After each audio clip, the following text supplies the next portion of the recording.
All right. Hello, everybody. Welcome back to another market close. We've got Netflix earnings today. We are starting off tech earnings of 2024 officially with Netflix. Very, very excited for earnings today. Got a lot of stuff to talk about. I'll be live streaming the entire Netflix call today, which I believe will be starting at 4:45. So until then, we are going to be breaking down and analyzing all the numbers. We'll get the Netflix numbers in about 13 minutes, and we will see kind of what's going on with Netflix and how their business is going and what they have to say. Now, the reason I think this is a really important earnings is because Netflix, to me, is a state of the union of the consumer. If they can't convince millions of people to pay 10 or 15 bucks a month, that means there's either two problems. Number one, the consumer's in a bad position and they don't have the money, the capacity to be able to fork up 10, 15 bucks a month to get some content, which you would imagine they should be able to do that, especially if the content's compelling enough. Or number two, the content sucks. I don't think it's number two because Netflix has shown that in the consolidation of the streaming wars, HBO Max is not a winner. Paramount is not a winner. Peacock is not a winner. None of these companies are winners. It's Netflix, right? And these companies have good shows here and there, but Netflix is the winner. They're the ones that are aiming for 250 million global paying subscribers, which is absolutely incredible. Profitable company, very excited for Netflix earnings. And so I think they're going to grow. I think it's actually going to do well. I wouldn't do an earnings play because you never know what could happen. But right now, the stock of Netflix, 490. So it's up a bit. It may be up, maybe the street's trying to front run good earnings and might see a little sell off. But if the earnings are good and if they beat numbers, might see some upside to Netflix. So that's what we got today, and we're going to discuss and talk a lot about it. Pokahoo, Daniel, Mr. Seymour Duck, Smoke Tuna, Ricardo, David, Broccoli Bob, Kelly, same shirt from last night. Damn, dude. Damn, got called out on that one. Well, this is what happens when you're working your ass off and you don't shower because you got to work. You know what I'm saying? Actually, I haven't worked out yet today, so I haven't showered. I'm going to work out probably a little bit later. So that's why I'm wearing the same shirt. Damn, you. That was a good call. You got it. Jeff, Kenneth, stream the Tesla call. We will. Tomorrow we'll be streaming it. Gino. Chris is in the chat. Chris, I got to share your tweet. I forgot about that. We gotta share what Chris shared today. Austin, Andy, Pokahoo, Christian Soto, Noodler, Theo. I can't hide it. Yep, I can't hide it. Sam Solid. Thank you all for being here. Okay, we got 11 minutes until Netflix earnings. But before that, because Chris is in the chat, he just reminded me that I saw this picture this morning, but I didn't share it because, he sent it to me. But then he made it public. And so now, since it's public, let's share the picture. And if you were in Chris's Patreon, either you would have seen these gains in the morning because they shared it there, or you would have made some of these gains if you followed him on this one. This man is up $136,000 on Verizon. And that's not even all of the screenshots. There's a Robinhood portfolio that's up another basically close to 100 grand as well. So Chris Patel is up a lot of money on this. I was talking to him this morning about this. And, the cool thing about this, and I think the cool thing about us as a community, first of all, just want to give a shout out to Chris, dude. Me and Chris are not Meet Kevin and Jeremy and Graham and Andre. I mean, we don't have hundreds of thousands, if not millions of people following us. We're just two brown dudes that are trying to make some content and make some money along the way and really create a community. And so I really, really want to give Chris the credit here because, if you're part of the Meet Kevin, Jeremy world, maybe you've seen stuff like this. Maybe they've been transparent, maybe they've not. But I think Chris and I are pretty transparent about our wins and our losses. And in the community that we have, that we value a lot, even if it's not as big as Meet Kevin's community, we're able to still, and not really he's able to put up some pretty damn incredible numbers on stocks that are not that sexy. That's the other reason I want to give him a little bit highlight here. Verizon's not a sexy stock. Verizon has a shit ton of debt. Verizon got sold off. It's just your phone internet service. Like, this is not Tesla. This is not Enphase. This is definitely not Palantir. This is a boring company that within about 3 months, he's up close to 300 grand on when you look at all of his positions. So, big shout out to Chris. Now, why is Chris up on this? And by the way, in the chat, someone asked, is he closing? No, he's not closing. If he lets this one ride, this is going to be a big winner. This is going to be a very big winner if he lets this ride all the way to the top. So, and he has till 2026. That's the other thing. Couple takeaways from this Chris win as well. Things that I want to discuss and, what it means in the context of Verizon. Let me just make this a chapter here in the YouTube thing. Okay. So First takeaway is you do long leaps. A lot of people that want to chase the short terms and the monthlies and the contracts, I guess, this is one of the philosophies I've learned from Chris is that if you're going to do options contracts, you want to mitigate your risk. It's already so risky. And so why would you want to increase the risk by picking a date that is so close to expiration unless you're just gambling or day trading or you do this for a living? And if you don't do any of those three, which I don't think any of us do, then you got to give yourself some time. And so this guy is up almost 300 grand on something that doesn't expire until 22 months from now, right? And so like you can make money on leaps. You don't have to make money on the short-term weekly or monthly options, but you have to be right on the company. And that's the hardest part to do, right? That's where you need to listen to someone who actually knows what they're doing here. And so if you can find the company and the thesis, then if you give yourself enough time, you have a lot of time for the thesis to play out. And if the thesis plays out, you make a ton of money. That's the first thing. Second thing is Verizon, again, was a mean reversion play. Same thing with TFC. And the reason mean reversion is so important is because Verizon, wow, I'm looking at it right now, up 6.44%. Did not see it was up 4% in the morning. Now it's up 7%. And so that's why you got Verizon upside. Verizon historically was always trading around $50. If you look at the 5-year, Verizon, as you can see, was basically in this 46 to like 52-ish range for the past 5 years, right? It really has been there for a while. Only recently we saw this nasty decline down to 29.64 back in October. And this is this is when Chris was buying, right? When it got this oversold. And so if the company just did some basic execution, which if you look at all their numbers, top line numbers are down year over year in terms of revenue, growth, etc. But they're adding subscribers in the divisions that matter, particularly 5G and broadband. And that's the stuff the street cares about. It can ride back to a basic level, which one could argue 45, 46, 50, which it was at for the past 5 years. Same thing with TFC when it fell back to 26, riding that back up to 45 is my idea for that. And you can make a lot of money on the way up. And there's a way to make money on these companies without having to make Tesla double from a $600 billion valuation to be able to get your gains, right? There's other market opportunities that exist. And I think PayPal is another one of them that we got a lot to talk about PayPal today. After the close, we'll discuss all of the drama that's going on Twitter with PayPal. But PayPal is another one that if it just mean reverts, it should get back to $100, $110 and be reasonable as well. So big shout out to Chris. I mean, up 300 grand is not easy to do in a couple months, and he deserves it. Absolutely deserves it. So congrats to him. Sam Solid up 100% on my naked 2026 calls, and I was late on the trade. Yeah, dude. It got so undervalued that even if you got in at $35, Verizon. Even Truist, if you got in at 32, 33, I got in at like 27. It was still undervalued. It's still at upside. Austin, I'm up 24% of my Verizon shares. Amazing.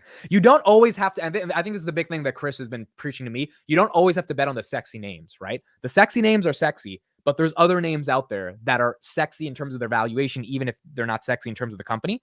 And that is still something that is worth betting on. So that's important. Or you can short NVIDIA too. Or you can dude, ever since we found out the Everything Money guy is shorting NVIDIA with his brother's money, I finally watched the video today of him doing that shit. And he's like unapologetic about it in the video, dude. Maybe later we'll look a little bit at the video before Netflix earnings. He's like unapologetic about the fact that he's shorting NVIDIA. Dog, that's wild. Wild. Okay, we got 5 minutes until earnings, so let's get ready for Netflix earnings as we get into the market close. Let's see what we got going on right now. Tesla is up on the day a little bit. Google is having a nice day. All the crypto stocks are getting murdered except for CleanSpark. So Bitcoin trying to get back to 40,000. It's recovered from 38.5 at 39.1. CleanSpark for some reason is up today. Everything else is like getting just destroyed. MicroStrategy destroyed, down 4%. Coinbase destroyed, down 3%. They got a downgrade from JP Morgan as well. I don't know why CleanSpark is green. I tried to look up some news. I can't find anything other than the fact that I think the market feels it's bottomed. And if the miners have bottomed, then yeah, there's some more upside. But if Bitcoin falls below, 38, I don't know if the bottom is really in yet. So really hard to time it unless you fully know what's going on with Bitcoin. Everything Money was going all in on Baba at 260. Yeah, that's, dude, they made two bad calls. All in on Baba and short NVIDIA. Those two calls were not good calls. They were just not the best calls. Unfortunately, they got caught up in it and they got ideological about it. Even Munger sold out of his Baba, right? And so at some point, if Munger sells out, I mean, you're not better than Munger, and that's their like idol. So that's kind of weird that they stayed into it. And they kept doing everything money, getting that generational debt. Dude, oh my God. I've never heard someone say generational debt. Usually we say generational wealth. Oh my God, that's hilarious. Generational debt, dude. Damn, bro. Yeah, if you short NVIDIA and it like goes to 600, 700, look at it. NVIDIA's back at 600. It sold off in the morning. It's right back to where it was. That is generational debt. That's bad. They also avoided Google, Amazon, and Meta at the lows. Yeah, man. So those philosophies. I remember I first discovered those guys in 2022. And for a second, I thought they were like really smart. And then I just watched a couple more of their videos and I'm like, they don't actually analyze a company. They just look at the numbers. And you can't do that with stocks. Like you have to understand the story. Like even with Palantir, with Palantir, they looked at the numbers and they were like, well, we don't like it. And like they never talked about the deals or like, the mission or anything like. And then I looked at other videos they had. It was just numbers, like China with Alibaba. It was always numbers. They never talked about the China risk. They just dismissed it like it wasn't a big deal. And every time, I was just like, this doesn't feel like a channel that, is actually giving good due diligence if you only look at the numbers. Because if you only look at, you can go to Yahoo Finance if you just want to look at the numbers, right? There's no value in that content. The value is the discussion of the narrative of the story, a healthy debate back and forth. And I don't think they ever did that. So, yeah, it's not really in the best situation. S&P, wow, I didn't even notice. 485 all-time highs on the S&P. I mean, absolutely incredible. Palantir selling off today about 2%. Snowflake, wow, $205, up 4%. Market is just giving them the premium.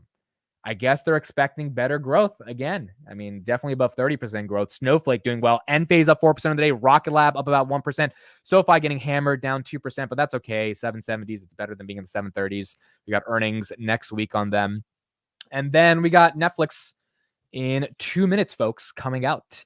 We'll see how Netflix affects other companies as well, but it's going to be really exciting to see what it says. Kelly says, I'm stealing that generational debt joke. Nobody is safe in this chat. Dude, that was hilarious. That was absolutely hilarious, getting generational debt. They just want to show they're calculating that. Yeah, and look, I don't think it's that bad that they're selling evaluation software at $30 a month is a little expensive, but I don't think that's bad because it's useful. The problem is the content is just pumping the stock screener every video. And because they're like, oh, the video is just an ad for the stock screener, so let's pick some random stock like Palantir or Facebook, and we'll just analyze it on the stock screener. But the stock screener cannot tell you a story about the company. It just tells you the PE ratios, which is not enough in my opinion. So that's also why I stopped watching them, because I was like, well, where's the value? Because I can just look up the numbers myself. So unfortunately, I think they got caught up in that issue, and that's why the channel is not that exciting, at least to me. But is Netflix going to explode? Well, we'll see. Here we go, folks. It is 4 p.m. Where's my bell? Where'd the bell go? Oh, there's the bell. Okay. It is 4 p.m., January 23rd. That was I messed up the close. The stock market is now closed. Today in the market open, like the bell fell when I said the word rumble, and I was like, oh, people caused the rumble. Yeah, Mick caused the rumble. So yeah, that definitely scared a bunch of people. Okay, so let's get to Netflix earnings. Right now, the stock is green. Let's refresh their IR, their international relations. Sorry, I was just kidding. That's a joke. Their investor relations. Was that actually a joke, or was that actually just like a mistake I made on the spot and I'm framing it as a joke? I don't know. Okay, fourth quarter earnings. Oh, it's out. It's out. Okay, wow, that was quick. That's the quickest I've seen a company release earnings in a while. All right, here we go. Netflix earnings, folks. We are here. It is time. This is starting off tech earnings. Boom. Here we go. Netflix earnings. Okay. Fellow shareholders, we just entered our first year with Ted and Greg as co-CEOs, and under their leadership, Netflix achieved key financial objectives we set out in 2023. 12% year-over-year growth, up from 6% in 2024. Operating margin at 21%, up from 18%, ahead of our 20% target. Not bad. Free cash flow of $6.9 billion for 2023. Okay. Here are their Q4 results. $8.8 billion. Not bad. I think that's exactly what the street expected. $8.8 billion. Let me pull up the street expectation numbers as well, just so we can compare it. But it seems like that's what Wall Street expected. Okay. You guys can see this, right? Yeah. Oh, they missed? Holy crap. Okay, so $8.8 billion, year-over-year growth, 12.5%. Operating income, $1.4 billion. So they did $1.4 billion in profit, 17% margin. Net income, $938 million in profit. That was operating income was $1.4 billion. And then $2.11 a share. How many subscribers did they get? How many subscribers did they get? Oh, dude, they added 13 million subs. That is way more than what the street expected. The street expected way more than that, or the street expected way less than that. I think. Hold on. I think. Yeah, the street expected an 8 to 9 million subs. They added 13 million. Dude, that is crazy. And that's paid. That's not, or is that ads and paid? That might be ads and paid together. Operating income 1.5 billion. Subscribers. Let me see where they're saying subscribers. They don't have that there. Where's the stock right now? Dude, the stock's up 6%. Holy crap. Oh my God, it's flying. Yeah, it's good. It's good, right? I for a second, I thought, did they miss? But no, they beat. Look at the stock. Holy crap. 500. Yeah, as soon as I saw that subscriber number, I knew they were going to fly. I knew they were going to fly on that subscriber number. 13 million, dude. That's 4 million more than expected. Oh my God. Wow. You guys got to remember too, Netflix is down from 700. And I know people are like, it's overvalued at 700, but a stock that's down that much still, even if they're at $500, that's good, dude. That's good. Wow. Okay. We're going to get back into the call. Let me just put this out there. Let me tweet this. Netflix added 13 million new paid subs. Street expected 8 million, up 7%. Wow. Shout out to Netflix shareholders, man. You guys are killing it today. That is not easy to do. Even if they missed on EPS, dude, the subscriber numbers is all that matters at the end of the day. Now, I want to know their cost per subscriber because that's always usually expensive. But so their Q1 2021 forecast, they're expecting 9.2 billion. That'll be the first 9 billion quarter they've had in over a year. Wow. 13% growth. That's 7 basis points above 12.5%. Operating income 2.4 billion. Wow. Wait, what are these? No, I think the stock's flying on the guidance more than the look at the guidance. The guidance is almost doubling in net income. Right now, they did 938 million this quarter. They're expecting to do 1.9 billion. Okay. That's 2 billion in profits. If they keep that up, TTM, that'll be an $8 billion profitable year for Netflix. 2.4 billion in operating income, 13.2% year-over-year growth. That's way better. Look at the year-over-year growth for the past 5 quarters. It's been shit. Like in 2022 was 1.9%. So obviously that's gone up really well. Operating margin is up 10% from the operating margin in Q4. I don't know why Q4 it came down that much. Maybe the content cost got too high because they bought a lot of content in this quarter. But that's a great forecast. I think that's why the street's excited. Tesla's tomorrow. We'll be streaming tomorrow later. Tesla's tomorrow. That it has to be a good thing. Guidance is going to be the key thing to look at, an idea of the macro environment going forward. Yeah, their guidance is phenomenal, dude. Their guidance is great. I mean, this is really good. In Q4, operating income was 1.5 billion, up about 500 million from the year period. Margin increased 17% versus 7%. Remember, they're comparing metrics to Q4 2022, and 2022 sucked for everyone as well. So it's not that hard to beat last quarter, but it's like even Palantir, they're going to beat compared to Q4 2022 year over year, right? They're going to do really well. The question is guidance. How good is the Q1 guidance going to be for 2024? Look at that. Wow. So here's a good chart. Share of viewing December 2023. Netflix is now 9% in the UK, 8% in the US, 5% of Mexico. YouTube is beating them. Wow. So in 2023 of December, Netflix is gaining momentum across the entire world, but YouTube and some other video services are beating them. Prime Video is barely in there. Disney, Hulu's a little competitive, but nothing crazy. Netflix is the main one, along with YouTube, that's kind of fighting for this. Content and engagement, original TV series, 48 out of 52 weeks. That means almost every week of the year they release something. They released 41 films, so almost every week of the year they released a film, and they acquired 44 series out of 52 different weeks. They put out their What We Watched report, so they talked about all their engagement. That was really important. Looking ahead, despite last year's strikes pushing back from some of the launch of titles, we have big, bold slate for 2024. Audiences will be able to choose from the hit returning dramas like The Diplomat, Squid Game, Bridgerton, and Press. By the way, I never watched Bridgerton. Never got into it, but I know that was a big one. Love is Blind. I tried watching that, and I turned it off. I was like, I'm wasting my life right here. Drive to Survive, Full Swing. Yeah, they have a ton of shows coming. Oh, wow. Game of Thrones. Oh, no, they don't have Game of Thrones, but they're having a new show based on Game of Thrones. That's coming. I was like, there's no way HBO gave them Game of Thrones. WWE Raw will be added live on Netflix. That's happening. Yeah, this was a good quarter, dude. This was a great quarter. Okay, so here's Dwayne Johnson talking on CNBC today with their new partnership on WWE, because Netflix is now trying to move into live sports as well. So let's take a look at what they had to say. Our guests here at Post 9, they rang the bell. You may have seen that just a moment ago, of course. And this on news that Netflix will become the home of WWE's Raw next year. Also adding 2 new directors to its board. One of them sitting here joining us now in a CNBC exclusive is Ari Emanuel. He's the CEO of TKO and, of course, of Endeavor as well. And Dwayne Johnson, actor, producer, entrepreneur, and newly appointed director at TKO. Gentlemen, thank you both for being here. It's great to see you and see you in person. Good to see you. Dwayne as well. All right, let me start with the news this morning that from the stock market perspective has captured people's imagination, which is the Raw deal with Netflix.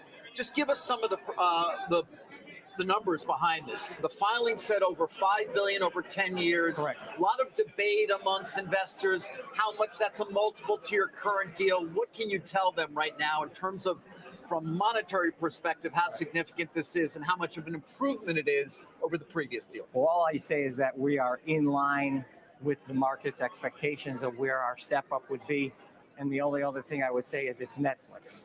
They're the global leader. They're the best company with regard to sports entertainment, whether they've done it with Formula One, whether they've done it with Tour de France.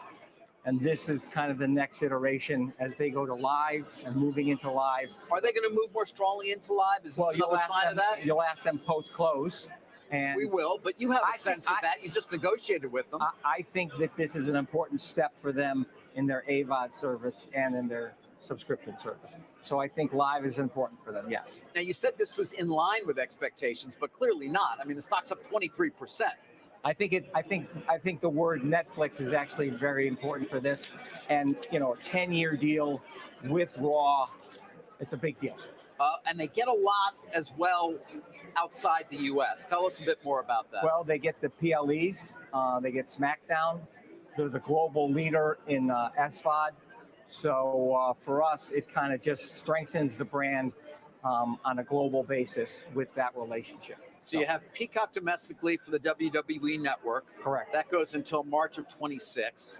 You've got UFC still, ESPN domestically through the end of 25. Correct. And now you got this deal done as well. Yeah. And you got SmackDown. That was done also. We did, as we've said, from becoming an athlete performer to this. Thank you. It has been unprecedented, and I think this move for us, for those who don't know, Ari certainly knows this. My grandfather wrestled in the WWE back when it was the WWF here in New York. My dad wrestled, and then here I come along. And I like to say that my grandfather, my dad, they never would have thought that something like this would happen. In that, I was able to sit at this table now, and that is a table that they helped build. So I do want to take a moment just to acknowledge this guy. There's no CEO in the world like this guy. We've known each other for 20 years. We've done a lot of big business together, and this is why you're seeing I think these game-changing deals that he's making is a reflection, I think, of who he is. And when it comes to Netflix, no, absolutely. When it comes to Netflix, I'm excited about it too. 52 weeks live. That's a lot of Rock raising the eyebrow every week for Netflix. So we're excited. Well, Dwayne, I got again, congratulations on your success. Thank you, Jim. You gave me a book years ago, by the way. Yes, I did. I appreciate that. I forgot that. You signed it to me. Thank you. You are a fabulous business person, and you know many great things, including the stock market. I find that this spring football is a fabulous thing because, as you say, these are guys who play for dinner. We have too many players out on the field who don't play for dinner, and when it gets time, they say for who, for what, when they don't have to tackle, they walk away. You are seeing some tremendous success. Players going from there to the big leagues. So yes. I want to know, what's the percentage? Are these guys who otherwise might just be doing absolutely nothing because they're thrown away after they get cut? This is a way for these young men to have a second career. That's right, Jim. It's a great Okay, so Netflix is doing really well, guys. I mean, this is just absolutely great. This partnership with Dwayne Johnson, everyone loves Dwayne Johnson. I mean, he's just an iconic figure, iconic celebrity. Netflix right now selling off a little bit. It was up 6%, now it's up 4%, but it's back over that $500 barrier. This is really good for the broader market. Let me look at the S&P right now. S&P right now, look at that. It's up a little bit after hours, but it's definitely not selling off. The reason why this is good, again, is because if Netflix can prove that people are willing to buy their shit, 13 million more people are willing to buy a subscription to Netflix. It just means that the state of the consumer is not horrible, and it definitely means that streaming wars have consolidated into a clear winner. I mean, I don't know how Peacock or Paramount compete. Disney right now, after hours, Disney is up a little bit on this news of Netflix doing well, up 0.09%. And then Paramount is basically down for the day. So Paramount, Warner Brothers, WBD, they're up 0.38%. Yeah, no one's beating Netflix, dude. They're the key winners. They're the key winners. I mean, it's like, I just don't understand how you compete with Netflix. And, I honestly, in 2022, I just didn't see the vision for Netflix because I just thought they were spending way too much on content and the content wasn't good. The thing I got wrong on Netflix is that, and the thing Bill Ackman got wrong on Netflix, but remember, Bill Ackman sold Netflix for Google. Netflix has performed, if he just doubled down at 160, his average was 340. If he doubled down at 160, he would have an average of 250. He would be up way more than he's up on Google right now. I believe, given I think his average on Google is, not the best. It's like 99, 100-ish. But I mean, Netflix has obviously outperformed, and he would be up. Yeah, he would be up double. He would be up way more on Google. He would have a double if he doubled down at 250, at 150, and he believed in the thesis. He would be up way more. The reason he lost faith as well is because he thought the content sucked. I mean, at some point, he thought the content was just not good enough to get more subscribers, and that's why they weren't doing well. But it's ironic because he bought it because he thought the content was top class. And so his mind changed so much. And he bought into Google because YouTube, when he talked about it at a conference like two months ago, and he was like, YouTube has like the best content, blah, blah, blah, blah, blah. And that is, I mean, that's not the only thesis on Google, but that's one of the core theses. And it seems like he and I made the same mistake, which is that there are groups of people that care about watching premium content on Netflix, even if, we don't necessarily like Netflix as individual people. So the content does suck for a lot of people, but enough people are, liking Netflix. I mean, 13 million subscribers is 13 million subscribers, dude. It's not easy to get there. They missed on EPS, yes. And that's primarily because the reason they missed on EPS, I'll give you two words: operating margins. Their operating margins are 16.9%. Historically, they're 24%. So they're doubling that for next quarter. I'm about to tweet this out right now. They're doubling it to 26%, or sorry, not doubling it. It's going up by 10%. But their net income is doubling next quarter in Q1. They made $938 million of profit, which is actually lower than the past couple quarters at 1.4 billion. 1.6 billion was Q3. So they took a loss, or they took a less of a, they're making less money because they probably just spent so much in Q4 on content, but those costs are going to balance out over the next couple quarters because they like front loaded all the quarters that they have to make content for. And they're going to double that, which I think the street is excited about as well. More than double at 1.9676 billion. So not bad. Not bad at all. Let me know in the chat if you have Netflix at all. If you own a little bit of Netflix, because it's definitely doing well. Not true, and a miss is a miss. Yeah, again, people can miss on a quarter, but like it depends on if they missed on subscribers, which I think is like the only thing that matters. Like same thing for Palantir. Customer count's really the only thing that matters. That's when it's a bad miss. If you miss on EPS or revenue here and there, it doesn't matter too much. If the guidance based on the core metric for Netflix, which is subscribers, increases, they added 5 million new subs, dude. That's not easy to do. That's not easy to do at all. It's just not. It's a really, really good. I think it's going to be a way better quarter than Disney. Kelly says, I have a little Netflix, but I never told you because you were always such a bear. So you were scared to tell me you have Netflix because I was bearish, huh? Dude, that's wifey material right there. So that's just I love it. How much Netflix do you have, Kelly? Do you have like more than 10 shares? Or how little is actually Netflix? Goldwinger says I have a lot of Netflix. Amit has proven time to time that we don't watch them for educational content, but for entertainment only.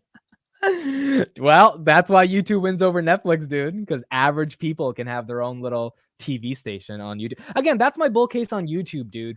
Like, it's so much more cooler for people to connect with individual people. I just think that's where the trend is going. And my thesis in 2022 was no one cares about this premium shit anymore. It seems like I was wrong on that. It seems like 13 million people care about, Stranger Things.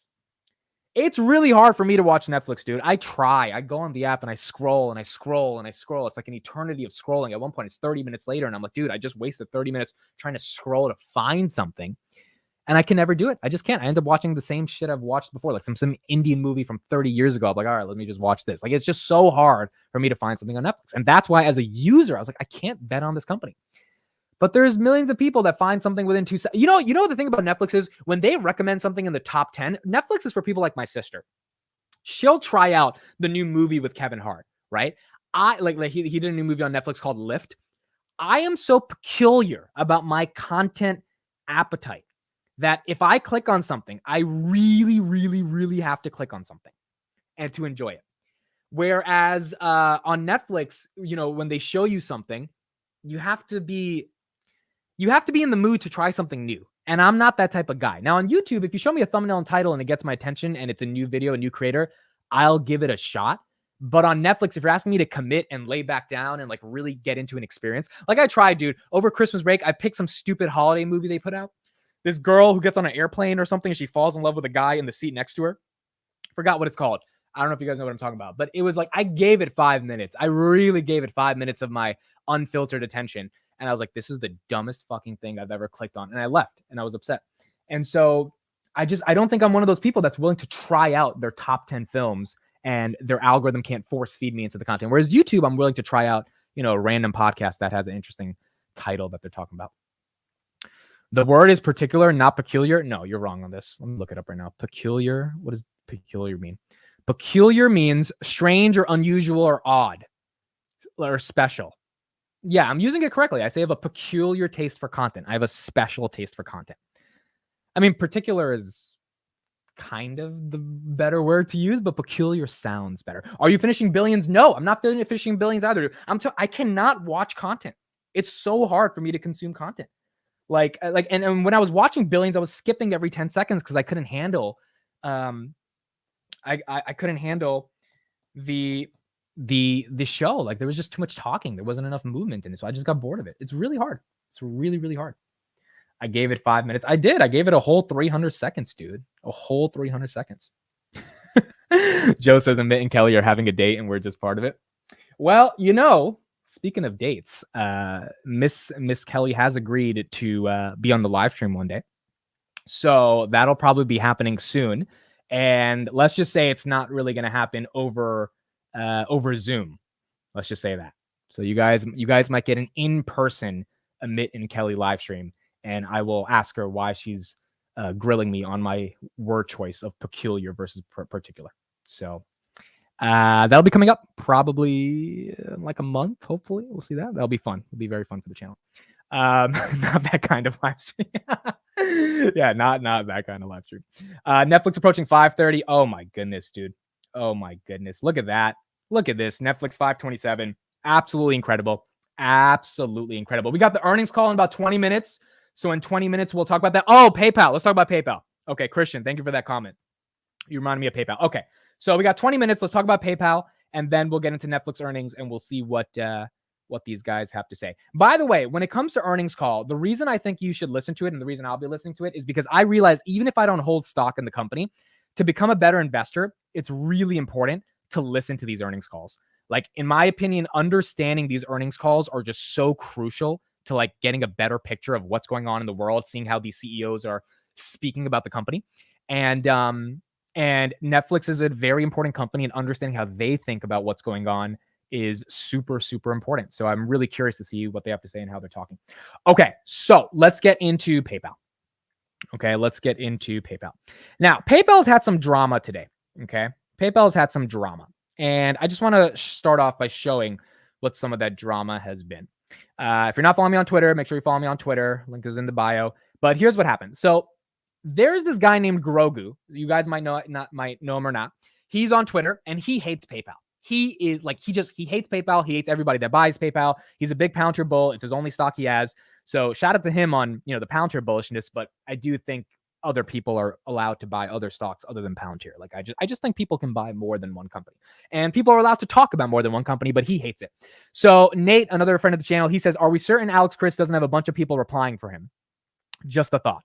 And then Grogu says, I am positive that it was actually not Alex Chris responding to me, but instead the PR department doing damage control after all the explosions. Alex Chris has been responding to a ton of people on Twitter. Personally, he's the new CEO of Twitter. He responds to Grogu, the biggest PayPal hater. And he says, do you want a DNA sample, bro?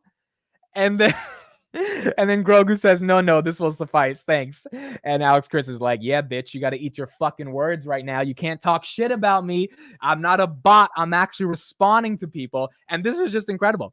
So I said, CEO of a $70 billion company responds to someone trolling them for being a bot. Alex Chris, you are starting to make me a little too bullish on PayPal.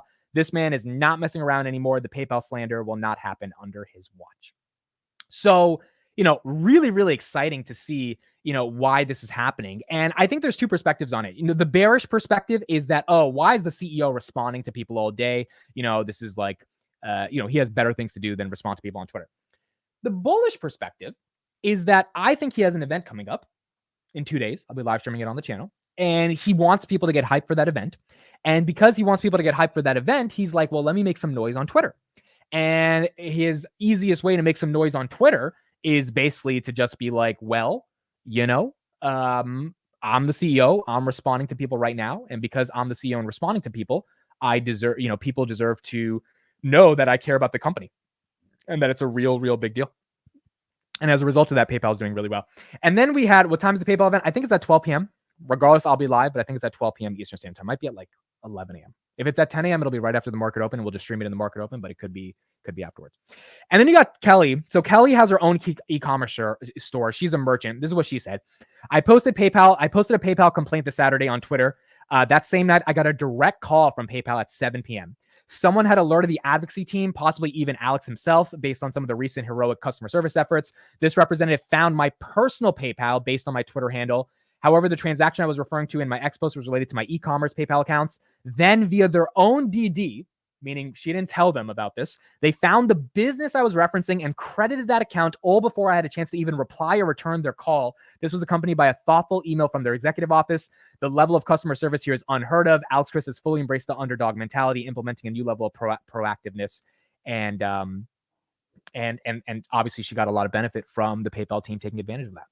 So, I mean, look, dude, at this valuation on PayPal, if the CEO is willing to say, hey, I'm going to respond to people, I'm going to look at what people are saying on Twitter, I'm going to get our customer advocacy team to care about all these people that are complaining, it's very bullish to me. It's very bullish. And I don't think he's doing it to hype up anything. I think they have an event coming up. I think they're going to introduce some really good products. And I think he wants to get some more coverage. And in order to do that, he himself is responding to all these people. Netflix right now at 530, up 8%, insane, which is getting people really excited. Alex Chris responded and followed. Yeah, he also responded to that post with rocket emojis, and then he followed Kelly, as the CEO of PayPal. I mean, dude, that's like you don't see CEOs taking the time to do that. And if they are, I think it's because they actually care. Right. And they actually want to rewrite the ship. Now, why would he want to care about this? Well, I went through his LinkedIn history today. This guy was the executive vice president of QuickBooks, which is one of the companies inside of the parent company of Intuit. By the way, he's been there for 19 years. Intuit, in the past 19 years, the stock has gone up by 2,000%. And Alex Chris wasn't just one of the junior analysts. He was the executive VP, means he was basically a C-suite that was responsible for the stock going up 2,000%, a 20x. Since 2004. He managed 8,000 people that delivered QuickBooks, which is tax and a lot of other business financial services software, to 8 million small businesses, and along with MailChimp, email software to 13 million users across the world. So he knows a little something about small business relationships, small business customer service, and making sure that the customer feels as if they're being taken care of. That history, along with his commitment to customer service right now, I think is very exciting. It seems to be a bullish flag for where PayPal is going, especially at these stupid valuations for PayPal. So we'll see what happens. But we need to keep going from there. 5 minutes ago, you said he's the new CEO of Twitter by mistake. Maybe that's what he's actually suing for. Yeah, my bad. Not Twitter. You know why I'm getting confused is because X launched their payments thing, and Kelly got this rumor started on Twitter that everyone kind of believes now that PayPal is going to collaborate with Twitter, which I don't think is going to happen, quite frankly. But I think it's interesting to discuss. But yeah, I think the announcement has going to be nothing to do with the collaboration on X payments. I don't think they want to work with PayPal. I don't think PayPal wants to work with them. Elon, ironically, did create PayPal. I do think the announcement in the next couple of days is going to be around leveraging data to help consumers and merchants and have better conversion rates. And if they can do that, transaction revenues will go up. Blake says, did you watch the new Karp interview? Yeah. So guys, on my Daily Palantir episode today, I was going to upload an episode just talking about like news. Instead, I'm uploading the interview on my channel. So Karp did a new 40-minute interview. That'll be out in like an hour. You guys will be able to see it on my channel. I watched it. It was a great interview. I'll be analyzing that over the next couple of days. But I thought the best episode for Daily Palantir today would just be the Karp interview because, I mean, he's been doing a lot of interviews. And we got another 40-minute interview today of him talking about a lot of stuff. So that'll be out on the channel in like an hour. And you guys will be able to see that. And then at probably 7:45, I'll be going live for deep dives on Palantir to finish the final 30 minutes of the Sham Sanker 20 VC podcast yesterday that we started. So I'll be going live at like 7:45 and 7:45 to 8:45. We'll analyze those final 30 minutes of the interview. One more interview. Should I be buying Palantir calls? No one should be buying any Palantir calls until that guidance comes up, quite frankly. And I have no idea if that guidance is going to come up. So I'm scared to play options on Palantir for earnings because I have no idea what guidance is going to be. I think given how cocky they are and all these freaking interviews, guidance is going to be good, but we don't know. At the end of the day, we don't know.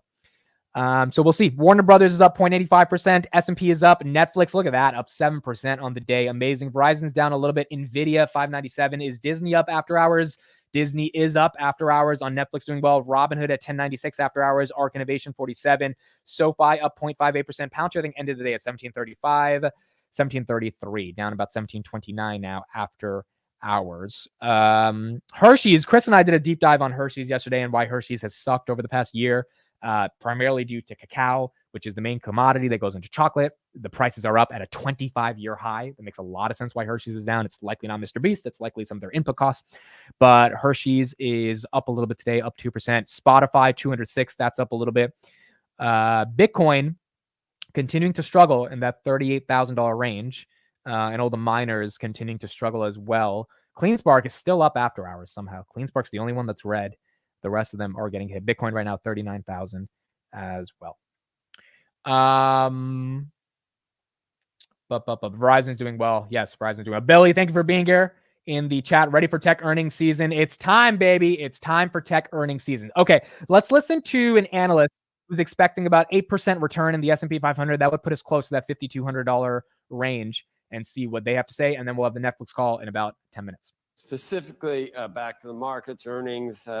Thus far, joining us is Lori Cavacina, head of U.S. equity strategy at RBC Capital Markets.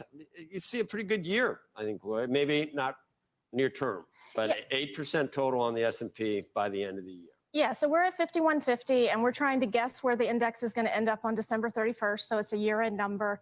And, you know, what's interesting is back in November, we had a 5,000 target that we set for this year. It was about a 10% return. So the anticipated return we're looking for is a little bit lower than we were a few months ago, primarily because of that big move we had in the fourth quarter. But, you know, our number's higher, and we have to mark our models, you know, to the market. But I think it's going to be a good year. I think we're going to make progress. You know, with an 8% return, I'm still one of the more bullish strategists out there, which is sort of an interesting factoid in and of itself. But even though you would characterize sentiment as somewhat overdone, frothy right now, that explains the reason why we might see some near-term weakness. Yeah, and I think it's important to distinguish how frothy sentiment is. So if you look at the AAII survey that comes out every week, and this is an oldie but a goodie, you know, it's popular for a reason. We've been about one standard deviation above the long-term average in terms of net bullishness. If you look where we were kind of starting in early December through about a week or so ago. If you look at a back test on what that means for performance over the next 12 months, you're typically flat in the S&P. I think a gain of about 0.7% on average, but you're still up about 6.5%. So I think that does a very good job of articulating sort of the short-term risk, but longer term, you can still get back on track. It's a different story if you're at 2 standard deviations. Then you're typically down over the next 12 months. Looking under the hood, you point out that the drop in rates started the long-awaited broadening of the market in the breadth and for the small caps. But recently we've seen a backup in rates. Yeah, it's really remarkable. And it stopped, and we're back to the big caps again. We did. I mean, investors were complaining about whiplash and narrative to me last year, and we're really kind of hoping things would settle down and sort of stick with the trend. And we've gotten whiplashed once again, as the new year has gotten underway, and everything that was sort of working that got people, frankly, really excited in the fourth quarter has just gone back to the same old, sort of large cap concentrated top 7 names. We can do, it's always fun. It seems like pretty much every analyst, yes, Tesla will have earnings tomorrow, ET. I'll be streaming it here. It seems like every analyst has 5,100 to 5,200 on the S&P. I mean, some of them have it in that 4,500 range, 4,200, but a lot of people are just expecting that we're going to get to 5,000. Look, we're at 4,800. We're not that far away. I mean, it's if we have a really decent tech earnings season, maybe we're not fully pricing in how good earnings could be. So we will see, but it seems pretty exciting for a lot of analysts and sort of what they're thinking about when it comes to earnings. Netflix is showing they did a good job, which is a good thing. Austin says, should I put in some Tesla today or just wait until after earnings? I am not buying Tesla until earnings, because I think even if it pumps on earnings, we know Tesla sells off every earnings, dude. Every earnings, like clockwork, this bad boy sells off. And I don't think earnings are going to go good, dude. I think some parts of earnings will be good, but the general sentiment around earnings is not, oh my God, we're so excited. It's we hope to God Elon doesn't say something stupid, which I think he will, just because Elon's Elon. And I think investors are going to have to put up with it. But I kind of hope he says some stupid shit, because then we get to buy it at 180 versus 200. And the story of Tesla's not going anywhere. So I do not think that earnings are going to be that good for Tesla. And if I'm wrong, then I'm wrong, but it's probably going to sell off after that, because just as how Tesla is. Tesla, did it go up today? It was kind of flattish today. Yeah, it's at 209. It was flat. It hit 216 today, then it went back to 209. It's really in a range right now. It's hard to get out of it. And even Kathy didn't buy yesterday. That's the other buy signal. I mean, when Kathy buys, she kind of has a good understanding of Tesla. Though she did buy a little early at 235 a couple weeks ago. But if she's not buying this dip, it probably means because her team thinks that there's going to be a little bit more of a downside. Should we sell Tesla if we already own it? This question depends on your average. I mean, if you own it at like 208 and you want to get a better price, then yeah, maybe it's not the worst sell. I would just advise the DCA, don't worry so much about it. But if you have an average that's really nice, like 100, 120, then no, you don't sell. You just DCA when it comes back. There's not a reason to sell at these prices. If you just started a position and you really want a better price and you want to time it, maybe. But even then, you just have no idea, right? So it's hard to time that stuff. But if you have a decent average, then no, you just DCA on the way down. I don't think Tesla's... It would be ironic if Gordon Johnson actually ends up being correct and Tesla goes to $50 a share and it stays there for the next 3 years. I mean, could you imagine that it's valued like a Toyota or a GM? I don't think that's happening. I don't think the street would ever allow that to happen. But if it does happen, everyone is wrong. And so I don't think that's happening. And if you don't think that's happening, then there's probably not a major reason to sell, in my opinion. I don't think so. If it drops, it'll be down like 30% for the year. Yeah, and I think that could probably happen. Tesla's dropped on average 9% after the last 3 earnings. Yeah, thank you for that stat. I mean, that's what happens after earnings. Even on the Q3 earnings in 2023, it pumped like 299, then it fell down to 250 in the next couple of days. So it's hard for that one to sustain itself. Let's get another analyst and see what they have to say in terms of finding some more value in this. Actually, no, let me go to this one. This is what I wanted to show you guys.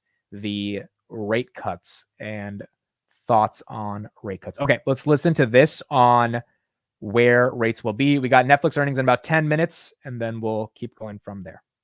Now that we're moving from an ultra low rate environment to what our next guest says is a more normal one. Joining us here on set is Oaktree's Capital Management co-chairman, Howard Marks. It's great to have you here. It's great to be here, Sarah, Carl. So you have done a lot of writing lately. I read all your memos about the ultra low interest rates as sort of a setup for where we are now. What's the big takeaway? Well, the Fed took the Fed funds rate to 0 at the beginning of 2009, kept it there until the end of 21 when they gave up on inflation being transitory. The rate was 0 for half that 13-year period, and I think it averaged about 0.5% over the whole 13-year period. So interest rates are like adrenaline. They're stimulative, low rates. And I think that the rates were artificially low, which meant that the economy and the markets were artificially stimulated. And after 13 years of that, people start to say, well, that's normal. That's the way it's always going to be. My belief is that it's not normal and it's not the way it's always going to be. And if rates will be higher, but still not high in the coming years, then it seems to me that most assets will be worth less than they would in a low rate environment, and the economy will not be as stimulated. Well, the question becomes if rates are actually going to hover at that 3% rate or go lower. And I think it's also about the timing. Like if we get to 3% rates this year, assets will definitely do better because the street's not expecting that. The street's expecting 4.25% this year max. I mean, some of the street is expecting 3.25%. If we get to 3% this year, we've had a ton of cuts. But over the long term, he might be right. Over the short term, definitely not. I think the street's going to be very excited this year if it comes down. And now rates are artificially high. They're always artificially lower high. Exactly, Sumel. They're always artificially lower high. It really just depends on the market cycle for when they're going to be with them. Cooper says PayPal collaborating with X Payments confirmed. That is not confirmed. That's a rumor. That's not real. I truly doubt that's happening. So don't bet on that. Yeah, I don't think that's going to happen. I think they're going to announce something else on January 25th, and we'll see, what else they have to say. But yeah, in the context of rates, now the Fed survey did come out today again of 40% rates. There's a 40% chance of rates being lower. 40% chance of rates being lower in March. That's down from 77%. So definitely the street feels that the odds of a March cut have significantly declined. But it's really going to depend on where the street thinks it's going to go over the next couple months. I think March or May or June is looking way more likely than March right now. So we're going to see, how that ends up playing out. A lot of analysts are suggesting we have a sizable recession hitting in 2025, so Tesla may not be doing very well for a long time. Well, every stock is going to suck if we have a huge recession, right? It's not going to be in the best situation. The thing about Tesla again is, and this is what I talked to Meet Kevin about in our interview, which is that if interest rates fall, which companies are going to be the companies that catapult off of that fiscal policy? And it's probably going to be Tesla and Enphase and companies that are incredibly interest rate sensitive, because the market's going to be front running the amount of demand that's going to come in from users who want to get solar panels or cars, given that rates are lower now. But if that thesis doesn't play out, then it's going to be a tough situation for Tesla. And so I think a lot of people are waiting on to see if that thesis actually is going to, actually be what people say it's going to be. Lunar says, until Optimus is a live demo on stage, it's 100% fake, just like Elon's solar tiles. The other thing about Optimus is there's another company out there that is doing robotics. And there's a lot of companies out there doing robotics. So, as bullish I am on Tesla the bot, they do have competition. It's not like they're the only ones doing bots.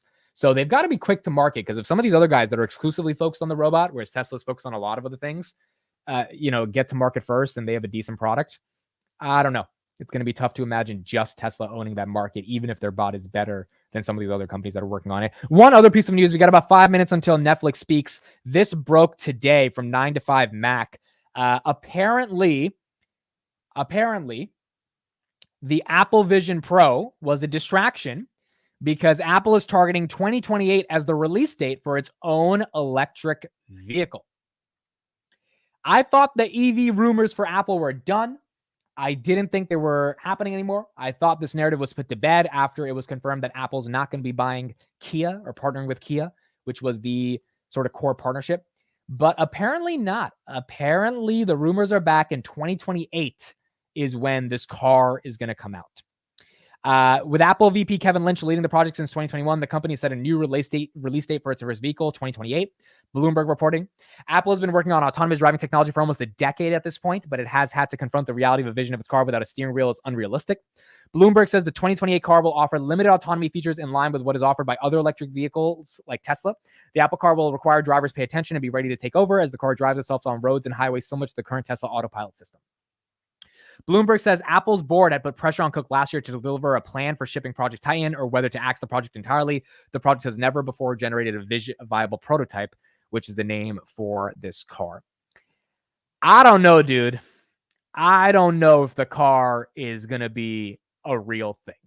I mean, let me put a poll in the chat if you guys think the car is real. I personally think the car is just kind of funny. I don't think Apple is really serious on it. Apple car will win. Let's see what you guys have to say. You know, they could have bought Tesla. They could have bought Tesla a long time ago. And Mr. Cook had a little bit too much of an ego to take a meeting with Elon Musk. And thankfully for Tesla shareholders, he didn't take that meeting, and Tesla shareholders made a lot of money. But if he did, one could imagine that maybe it would have been well. Maybe really would have done well. It's been rumored since like 2015. Yeah. So I don't know, dude. Yeah, 78% of you are saying no in the chat. For the Apple car to win, it's going to have to really be better than a Tesla. And I just don't know if they are out innovating Tesla. That's tough. That's tough. I thought that Apple was interested until Elon asked to be CEO of Apple.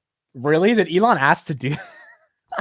That's such an Elon thing, dude. He's like, yeah, if you buy Tesla, I need to be the CEO. Could you imagine if Elon Musk was CEO of Apple? Or like a co-CEO? There's no way, dude. There's no way. Apple would never let Elon. I mean, Elon is erratic. We know this. Like, Apple is one of the most important companies in the world. You know, everyone's 401k is stuffed with a ton of Apple. Apple can't do bad, dude. When Apple does bad, everyone suffers. So, you know, everyone's hoping the Vision Pro succeeds. I'm hoping it succeeds too. I'm not bullish on it, but I'm hoping it does well. I couldn't care less about it. But I don't know. That car might be their next growth curve. Or they become a value company. They have to give a dividend because they can't grow anymore. We might have to confront the reality of that. Even Buffett, I think half of his portfolio now is Apple. He got like an $876 million dividend check the other day from Apple. So, you know, we will see. We will see what happens. But I don't know if Tesla can't really solve autonomous driving. I don't know if Apple's going to be the best one to solve it. If they bought Tesla back then, they'd be worth 10 trillion. Yeah, dude, if Apple really bought Tesla and let Elon execute and Tesla, you know, did what it had to do. Oh man, could you imagine Apple having Tesla? And Teslas are beautiful, dude. Tesla feels like an Apple product. That's how beautiful it is. If they had Tesla underneath their belt, it is absolutely incredible. Absolutely incredible. The average consumer loves Apple much more than they care for Tesla and Elon. That is true. But if a Tesla was integrated with all your Apple devices, like if that big screen was an iPad, you know, like, I don't know. It would just be so cool if they ended up pulling that off. Okay, Netflix is talking in 1 minute. We're going to hear from the CEO. Again, for me, the reason you want to listen to this is because it's very important to learn how to listen to earnings calls. I'm still learning how to listen to them, trying to get better at understanding what these guys are trying to say.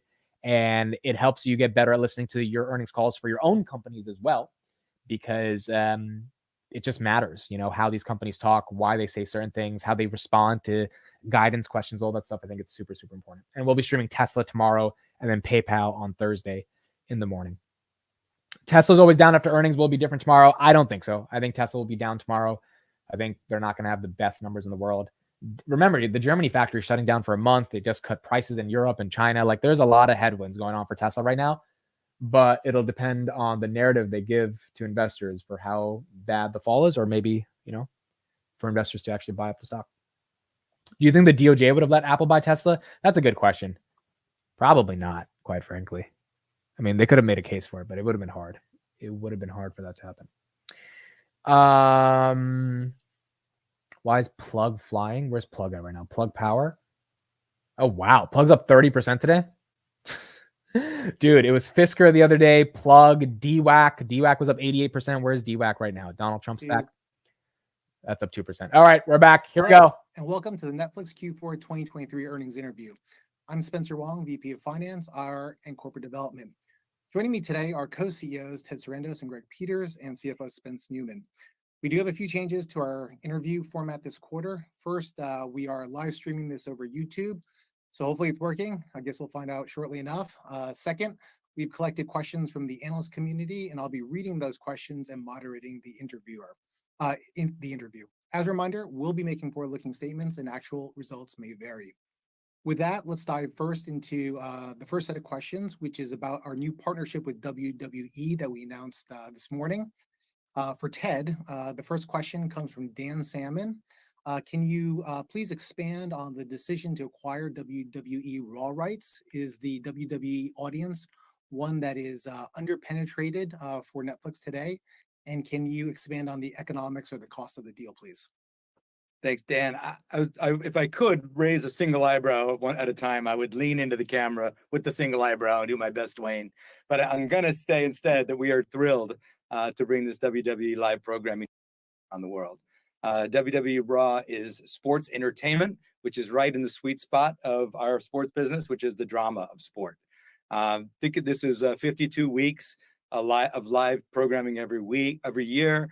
It feeds our desire to expand our live event programming. But most importantly, fans love it. For decades, the WWE has grown this multi-generational fan base that we believe we could serve and we can grow. We believe that WWE has been historically under-distributed outside of North America. And this is a global deal, so we can help them and they can help us build that fandom around the world. And I should add that this should also add some fuel to our new and growing ad business. We're very excited about this deal. And Ted, did you want to comment on the economics or the cost of the deal? No, we don't comment on the economics of any of our deals. I would just say this is a long-term deal that we're really happy to be in with the WWE. Great.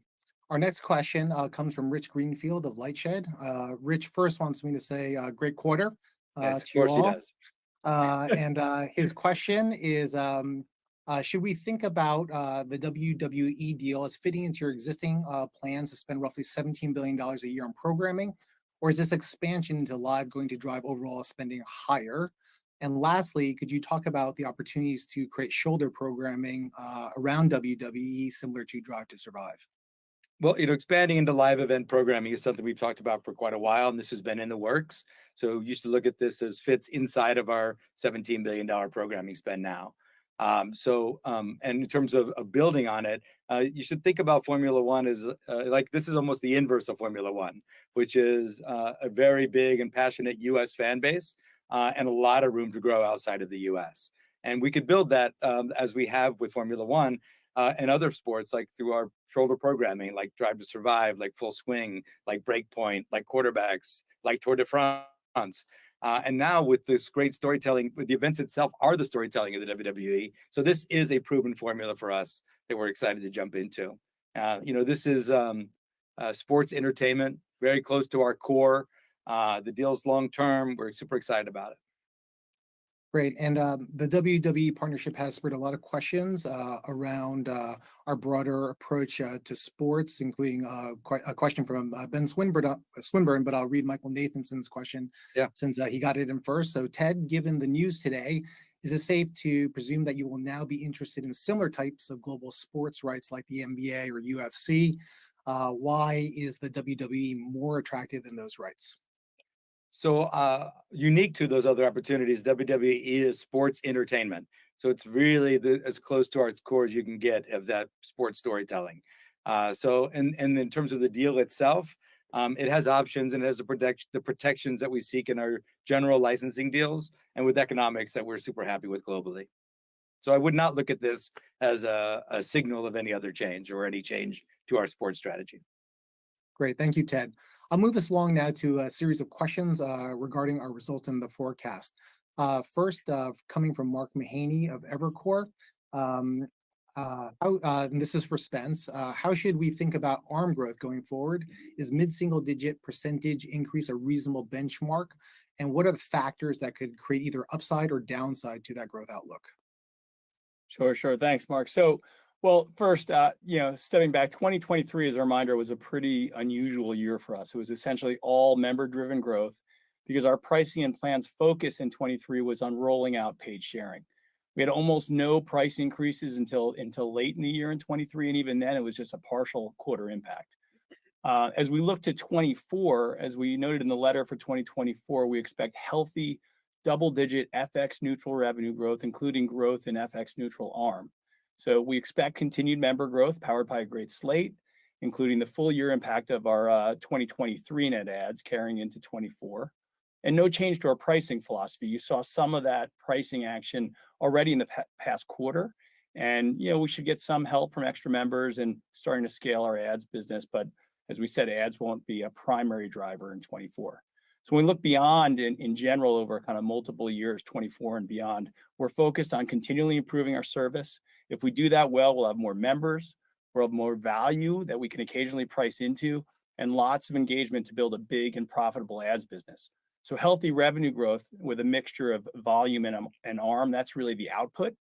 And I'll probably disappoint because I'm not going to provide a specific guide on ARM because we managed overall revenue growth, but we want ARM to be a component of that growth. It's just that it could move up or down based on things in any given year, like FX, like the pace at which we're scaling our ads reach, and some lag that could happen in terms of monetizing that reach, and just generally our pricing and plan strategy more broadly in a given year. Thanks, Spence. Our next question is from Steve Cahall from Wells Fargo. By the way, ARM, for those that don't know, which I didn't, I just looked it up, is average revenue per membership. So they're talking about ad paying users, people who pay for the ads, and also just people who pay for no ads. So average revenue per membership is ARM. For Greg, the question is, once a subscriber and ARM benefits from paid sharing begin to diminish in 2024, what do you think are the biggest incremental opportunities to continue to drive subscriber and revenue growth? What types of additional content or additional member benefits provide the best ROI to help sustain healthy revenue growth? Well, we're excited to be at the point where we've operationalized that paid sharing product work. So it's integrated in everything we do, and we're iterating and improving on it just like we would any other significant part of our product experience. So we think of this essentially as having built a more effective engine for translating the entertainment value that we're creating for our members into revenue. But I think it's critical to understand that that engine works on top of, and we see it working on top of, very healthy organic growth. You can see it in things like better than forecasted churn. We see better than expected impact from the recent price changes we did. And that's the model, essentially, right? If we can continue to improve our core offering, that means more diversity and more quality from our members' perspective and our films and series. Now adding the live events programming to add even more value, continue to grow games and the entertainment value that we're delivering through those. Then our paid sharing work and our ads work creates a more effective engine to translate all that value into revenue growth, and will support increased conversion of our addressable market in many years to come. Thanks, Greg. The next question is from Doug Anmuth from JP Morgan, and I'll direct this one to Spence. The 13 million plus paid net ads in Q4 was strong overall and across all regions, but EMEA seemed to drive particular upside. Is there anything specific to point out there? Perhaps the ad tier or specific content or localized pricing, perhaps? Yeah, so thanks. Well, actually, EMEA is a sort of a perfect example of a little bit of what Greg was just talking about. So first, it starts with great slate performance, or great content performance. We had a really strong slate across EMEA, from the Crown finale in the UK to in France. We had Blood Coast and Lupin and Class Act. We had Berlin, Elite, and Nowhere in Spain, and in Poland, 1670, and much more, frankly. So it starts with that strong slate, and then by channel Greg's last answer, that kind of better value translation engine, if you will, which drives even more growth through our paid sharing solutions and our monetization engine. So that helped as well. So it really all came together in EMEA this past quarter. And I'll say, very importantly, it's not just net ads. It's, again, our primary focus is on revenue growth. We had very strong revenue growth as a result of that in EMEA this past quarter, 13% FX neutral growth in Q4. Thanks, Spence. Doug also has a follow-up question around paid sharing, which I will direct to Greg. How far along are you in terms of the paid sharing benefits? Do you still believe paid sharing will add subscribers for several more quarters? And is there any way to quantify what percentage of the 100 million borrower household population have either become extra members or full paying subscribers? Yeah, as I mentioned, we've gotten to the point where the paid sharing product experience is just something we do at this point. But also, I think it's important to say that, like many other things that we do, we also see a real opportunity to continue to materially improve, that value translation engine. So we definitely delivered interventions to new cohorts in the last quarter. We're going to continue to deliver new cohorts in 2024. But increasingly, I sort of don't think about it as like, going after these certain pools, but more about just finding the most effective way to convert folks who are using the service, the right call to action, the right nudge at the right time. And those might have been historical borrowers or folks that are new to the service as well. And we're going to continue to improve that engine. That will continue to improve our growth for years ahead, not just 2024. Great. I'll now transition us to a series of questions around advertising. For Greg, Dan Salmon from New Street Research, his question is, what are some of your most important milestones for the advertising business in 2024? Do you have a target level of MAUs or ad member households? What sorts of improvements to ad tech or measurement are you seeking? And perhaps any new country launches for your ads plan? Yeah, our top ads priority, you've heard us say it before, I think you'll hear us say it again, is scale. We saw 70% quarter-over-quarter growth last quarter. That's after 70% quarter-over-quarter for the quarter before, and then 100% the quarter before that. So that's a good trajectory to be on. We're now at 23 million MAUs, and we see that continuing to grow in the quarters ahead. Now, as to your point about, what's the target, every market's different. There's not a magic MAU number, but I think it's fair to say that we've still got plenty of room to grow in all the markets that we operate in.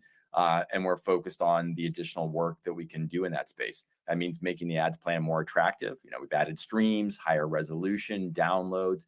It means engaging partner channels. You'll see us do more of that. Shifting our plans and pricing structure in other places where we think it's appropriate. So all that work's ahead of us. We know we can do tremendous amounts in that space, and we're going to go do it over the next quarters. Second priority, you mentioned this, which is really growing the technical advertising features and growing our go-to-market capabilities. And these are features like targeting, improved ad relevance. That's good for members. It's good for brands. We've got tons to do on improved measurement. We want to launch more ads products. We've got binge ad sponsorships now. And, we have to build increasingly the capability to be better partners with advertisers and serve their needs. So this is, better sales teams, ad operations, and just more capability to meet brands where they need us and how they need us. So we're focused on the long-term revenue potential here. We're very optimistic about it. It's a huge opportunity, 180 billion of ad spend ex-China and Russia, 25 billion alone on connected TV. We know ad dollars follow engagement. We've got the most engaged audience, so we believe we're well positioned to capture some of that ad spend that shifts from linear to streaming. Great. And Greg, any thoughts to Dan's question around launching an ads plan in other countries in addition to the 12 countries we're in today? Thanks for reminding me on that one. I would say we got a ton of work ahead of us on just getting to, the level of maturity and impact to the business from the countries that we're operating in today. I would say, never say never on expanding beyond that, but it's worth noting that the countries that we are currently operating in represent about 80% of global ad spend. So we're already, working in the spaces where there's the majority of opportunity. We'll see in the fullness of time, but I'd say we got years of work ahead of us to take the ads business to the point where it's a material impactor to our general business. Thank you, Greg. From Steve Cahall from Wells Fargo, how do you think about the efficacy of continuing to use a third-party relationship for ad sales versus the opportunity to invest in your own ad tech and ad sales infrastructure? Do you have a sense of what kind of investment would be required to transact more directly with advertisers? Yeah, and just to clarify, we are already in partnership with Microsoft developing part of the technology that supports our ads experience. So they've got a large team working on some of those features that I just mentioned, but we've got a smaller but growing team working on the areas where we can differentially contribute to. And then similarly on the ad sales and the go-to-market side of things, we're building out our own teams that cover a portion of the sales and operations activities. So I think you asked in terms of what's the size of investment. We have plans to continue to grow those teams. So those are both growing at a pretty strong clip and growing that investment. But we've modeled out where what we think we need, and even with those investment levels and the growth that we expect we expect the margins on the ad business to remain very high. Great. Thanks, Greg. A question from Rich Greenfield on advertising. Later this week, T-Mobile's subscriber benefit called Netflix on Us will convert. to Netflix's ad tier unless subscribers upgrade to an ad-free tier. Is it reasonable to assume that your U.S. ad-supported subscriber base will roughly double as a result of this change? And assuming it is, how quickly will you be able to fill that inventory? Yeah, I won't get into the specifics of a particular deal or provide a forecast for a particular deal, but I'll just say that, just as we've done for many, many years, leveraging partner channels is an important part of our subscriber growth strategy. We're applying the same techniques and approaches to scaling our ads membership. And we love having this additional tool. It's very effective, very useful for us because that lower consumer facing price means that we got room now to bundle the ads plan into a set of lower priced partner offerings where it was hard to make the economics work for everyone previously. So it opens up a whole new range of opportunities. It's great for new members as well who are leveraging those bundles. They get a better plan than basic, more streams, higher resolution with downloads. And of course, the real benefit is they get access to all this amazing stories at a lower effective price through the bundle. So, we really think of this as a win-win-win, and we're going to continue to leverage these bundles going forward. And I think Rich asked, how we think about how quickly we fill the supply. When you're building, growing as fast as we're growing right now, it creates a lot of challenges you might expect to then fill behind that. But I'd much rather be in that position where we're growing that inventory and then racing behind to fill it and improve our monetization than the reverse. So I'm happy to have that challenge. Super. I'll now move us along to a series of questions related to content. So Ted, from Jason Helfstein of Oppenheimer, are you shifting the mix of your content spend to more licensed second run content? And if so, how should we think about this mix impacting Netflix's operating margins? So, we've always had a healthy appetite for licensing content from others for our members. I don't see any meaningful change in that mix. And, the current margin outlook contemplates that healthy mix between originals and licensed titles. It might be that we can deliver more on our programming spend with some licensed titles, but we also believe that we deliver an incredible amount of value, excitement, and differentiation with our original series. Remember our original series made up the number one most watched original 48 of 52 weeks last year. So we really don't have any plans to move away from those investments. Great. And another question for you, Ted, from Rich on content. While Netflix data clearly shows that new original movies outperform licensed titles in terms of viewers and view hours, it doesn't appear that those new movies are having the same cultural impact that TV series have. Do the recent management departures or their willingness of Hollywood studios to license post-theatrical movies to Netflix signal any sort of meaningful shift in our film strategy towards licensing away from original production? Yeah, no, look at our original movies are attracting some of the biggest audiences in the world. Look at Leave the World Behind in Q4. Look at all those crazy memes about the creepy deers. So they were all over the place when that movie came out. Or look at Society of the Snow from Spain right now. His point here makes a lot of sense. There is no other company that gets the meme and social media coverage that the shows that are produced other than Netflix. I mean, everyone memes their content and it becomes a cultural phenomenon. And it seems like users have decided to pick them over a lot of other companies. So This Morning was nominated for 2 Oscars. Or even look back last year, Jennifer Lopez's great movie, The Mother. By some accounts, it was the most watched movie in the world last year. So I think about it that fans really don't care much about budgets and windows. They just want a movie that they love. They want a movie to make them cry or make them laugh or give them something great to talk about over dinner. As you point out, our original films do outperform those licensed films, and they do uniquely distinguish us from the competition. Just this morning, our original films got 18 Oscar nominations across 10 different films. So we do not plan to change our strategy or the mix. It's always going to be that kind of blend of first window, second window, and deep catalog. We think that formula works best to entertain the world. Great. And as a follow-up to that question around licensing, Ted, your competitors have largely abandoned their opposition to licensing catalog content to Netflix. We've seen, for example, NBC Suits, HBO's 6 Feet Under, and more recently, a series of Disney TV titles on Netflix.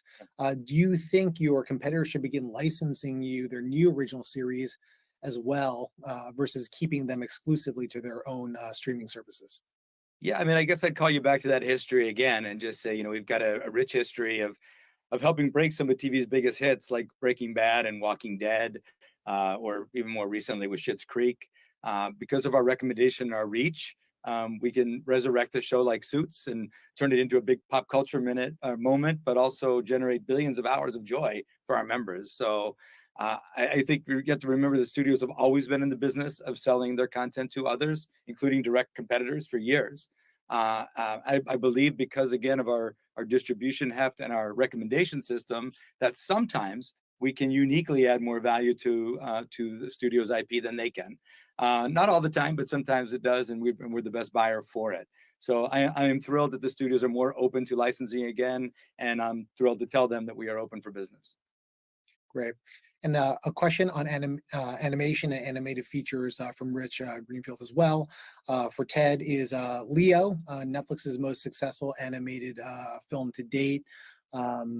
It's been heavily watched based on our top 10 data. Is there any color you can provide on repeat viewing the film, and why has this animated feature film resonated versus other Netflix animated feature films? I think Leo has resonated for the same reason that Sea Beast did last year. It's great. People really love it. It brings a lot of joy to families. And yes, they do watch them over and over again, which drives a lot of engagement, but also drives a lot of attachment. I think that Leo and Sea Beast are proof points that we have the flywheel to create original IP in that animated space. And there is so much appetite for animated feature. 7 of the top 10 most watched movies, since Nielsen's been tracking streaming, are animated features. So I'm super thrilled with Leo. We're kicking around Leo 2 right now, and it's a film that works on so many levels.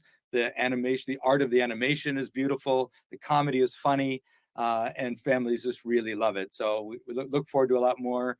We have Spellbound coming up next year. We're just really thrilled with that the animation team is now firing on all cylinders. Moving along to engagement, this question is from Brian Kraft of Deutsche Bank, and I'll direct this one to Ted. What have the engagement trends been like globally and domestically? Has it been steady, increasing, or decreasing? And how has paid sharing impacted engagement per member? So we're really thrilled with our engagement trends domestically and globally. This is really a story about viewing moving from linear television to streaming. And the story's been constant and it continues. It's also a story about Netflix kind of leading the way with professional film and television and now games. Our engagement is a bit impacted by our paid sharing. Think about it like fewer households using the same account. So as those folks spin off and get their own accounts and we win them over with our programming, that will normalize and continue to grow. We're really pleased with our engagement. We have shown you in graphic detail what that engagement looks like on a title by title basis in this engagement report we just released. And I think you see in that report, about 2 hours of daily engagement with our members, which is great. And you see that some of our hits and even our near hits are attracting enormous audiences. So we have to keep pleasing them, and we have to do that in multiple languages, in multiple countries, and all over the world. And that's what we're excited about, and it's showing up in that engagement. Great. Let's move on to gaming. A couple questions on gaming. First from Justin Patterson at KeyBank for Greg. The gaming portfolio expanded significantly last year and even added some more mainstream titles like Grand Theft Auto, Trilogy. How are you thinking about sizing the investment in this area? How has engagement changed over the past year? And what are the signals you're evaluating to gauge when it's time to monetize? Yeah, well, we're stoked by the performance of GTA. We had high hopes, but it exceeded even those high hopes. So it's a great place to be. So the biggest download and engagement numbers that we've seen so far, we were in the top mobile game downloads for several weeks, which shows it was not only big for us, but big numbers for mobile gaming in general.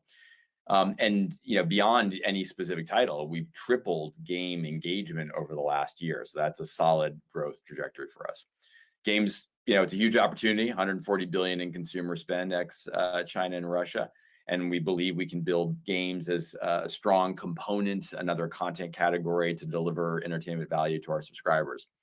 But to your question on size of investment, we thought about this as we've got to allocate enough to the initiative to ensure that we're playing to win, that we have enough activity in the space that we're learning and growing, but also recognizing that we had a tremendous amount to learn and a tremendous set of institutional capabilities to develop. And we wanted to make sure that we weren't growing that investment significantly before proving to ourselves that we can actually effectively translate that investment into member value. So things are going well. If we continue to see this level of engagement growth, and we continue to see what we've been seeing so far, which is evidence, as we would expect, that engagement leads to business benefits like increased retention, then we'll be able to scale that investment appropriately. Having said all of that, it's still, I'll use the early days words that we love to use, and it's worth noting that our games investment is very small fraction of our overall content budget right now. Great. Greg, second question on gaming from Michael Pachter of Wedbush. He asked, given the outperformance of Grand Theft Auto Trilogy on the Netflix service, will you reconsider your focus on games available exclusively on the service? Asking if you will seek to emulate the success of Grand Theft Auto by offering games like Candy Crush or Fortnite on Netflix as well. Yes, licensing games, existing games often with some form of exclusivity, that's been a key part of our strategy, and it's going to continue to be so. We've clearly seen one of the things that we've learned is that recognizable games, that's either existing popular game titles or game franchises, or games that are based on well-known IP. And in many cases, that's IP from our own films and series. Those are the ones that are working the best for us right now. So we're going to continue to find the right opportunities to bring those kind of titles to our members. We're going to look for more great licensing and some exclusive licensing, so we can do things more like what you've seen us do last quarter with GTA, but also other titles like Football Manager 2024, which performed very well for us, Money Heist or Casa de Papel, which was great. You'll see it this quarter with titles like Virgin River. So that's definitely the strategy that we're on, and you'll see us do more of that work. Great. We have a question also from John Hullick of UBS. This one I'll point to Greg, but Spence, you can feel free to join in as well. The question is, how should we think about pricing changes in the rest of the world now that you are through the majority of the password sharing implementation and in light of the recent price adjustments in the US, UK, and France? Yeah, as we had talked about previously, we largely put price increases on hold while we were rolling out the paid sharing work because we saw that as a form of substitute price increase. Now that we're through that, we're able to resume our sort of standard approach towards price increases. You've seen us do that in the US, UK, and France. Those changes went well, better than we forecasted. And we will continue to then monitor other countries and try and assess, when we've delivered enough additional entertainment value. We look at engagement, retention, acquisition as the signals there, so that we can go back to members and ask them to pay a bit more to keep that positive flywheel going. And we can invest in more great film series and games for those members. So, the summary statement might be back to business as usual. And Spence, I don't know if you wanted to add anything there. I think you nailed it. You're on a roll, so it's good. Great. I'll move us along now to a couple questions on competition and the competitive landscape. The first question comes from Maria Rips of Canaccord Genuity. With ads coming to Prime Video at the end of this month, and given Amazon is making it the default option for its Prime members, could you talk about how you are positioning Netflix relative to the competition when you're speaking with advertisers? Could you also comment on if Netflix considered making the ad tier the default option similar to Amazon? And what were some of the puts and takes about that decision? So I'll turn that one over to you, Greg. Yeah, we did consider making it the default option, but given our long history of not having ads, we thought it was better for our members, rather than force them into a change and give them ads, but better to attract them to the ads plan for the ones that wanted it based on the benefits: more streams, higher resolution downloads, and of course the lower price to be able to access all these incredible stories. So, I mentioned the growth numbers we were seeing previously and the rate of growth we're on. So I think that approach is generally working well for our members. We haven't seen any big backlash as a result, which is positive as well.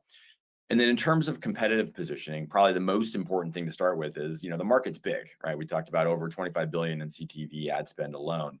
So there's room for multiple players, clearly. And when we think about, how we compete for some of that ad spend, I really think we need to play to our strengths. We've got an incredibly engaged audience, the most engaged audience who are watching the most culture-defining films, series, and live events. That is an important place for brands to be, and it's something that differentiates us from our competitors. So that's the space that we're going to play in. Super. Another question on competition. This one probably best for Ted and Spence to take. And it comes from Eric Sheridan from Goldman Sachs. How does the current competitive landscape for content impact the trajectory of Netflix's own content spending in 2024 and beyond? Is it possible that the company could widen its competitive moat on the same or lower absolute amount of content spent? Ted, Look, I think it's always been a competitive place for the top programming. So I think that'll continue, and that's really what I think what you're talking about is whether when the top titles come to market, when the big packages come and everyone's duking it out for them, it's going to remain to be pretty competitive. I think that we're reinvesting at a very healthy rate. We see that in the engagement, we see that in the retention, we see that in the subscriber growth. So I don't think this would be the time to try to test that. And Spence, I don't know if you think differently, but yeah, I just say just to reinforce that. I mean, we've seen the benefits over time of continuous improvement, great execution and focus, and kind of gradually building our business and doing it really well and thrilling our members. And so you see it like we are increasing our content spend and coming out of the strikes in 23. We're trying to get back up to as much as 17 billion of cash content spend this year. And as we've also said over the last few years, as we kind of reaccelerate our revenue growth, which we're seeing in the business, we hope to sustain that healthy revenue growth, grow profit and profit margins over time, and then reinvest a good portion of that back into the business, which means increasing our content spend. So we do plan to do that, but we want to do it in a smart, judicious, responsible way. And obviously today's even announcement with WWE is a case in point. We believe we have room to do that while still staying very disciplined in terms of our overall content spend and our business performance. Yeah, I think the perception of over-serving thrilling content to our members has served us pretty well. So yeah. And we've got lots of room to grow, obviously, and so we No just question. want to do it in a disciplined way. No question. Yep. Another question from Eric Sheridan from Goldman Sachs. A bigger picture question.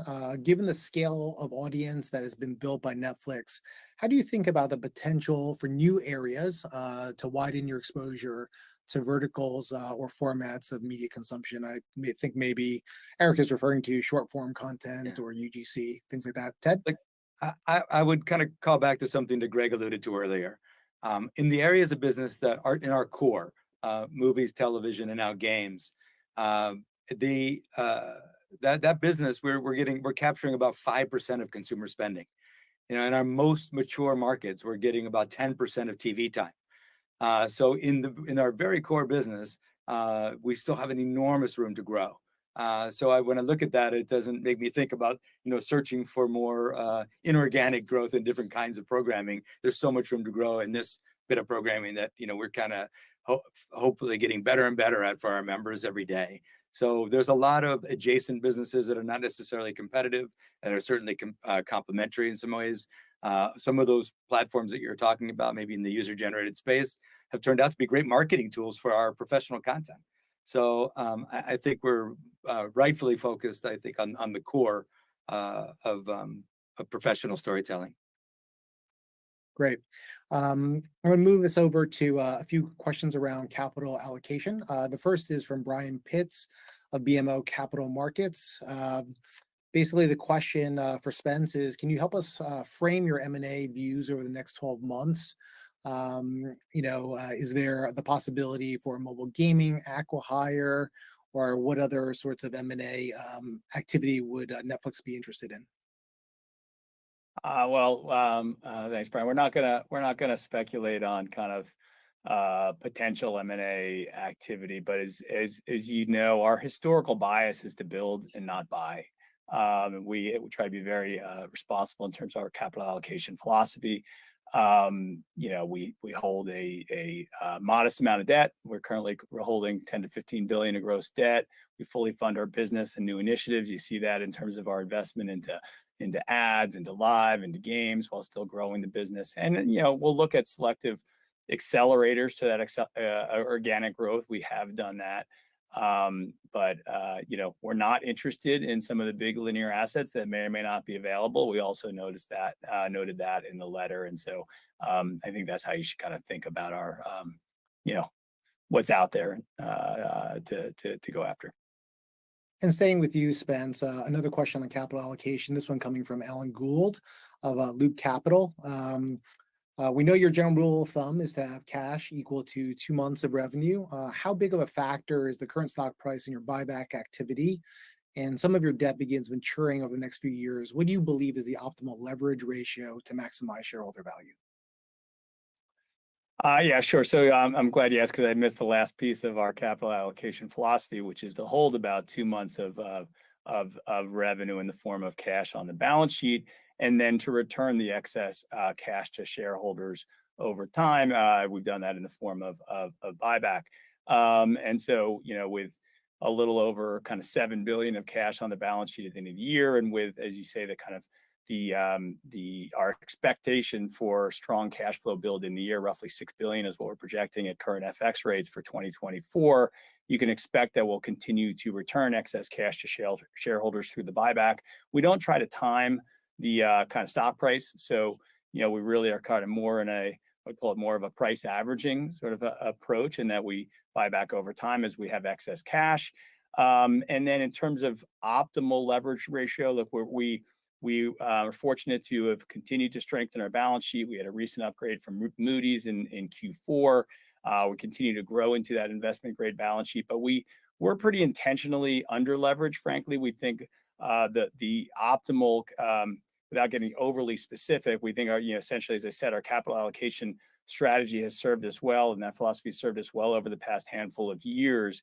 And we think that flexibility in the balance sheet also serves us well to adapt to a quite dynamic industry. Great.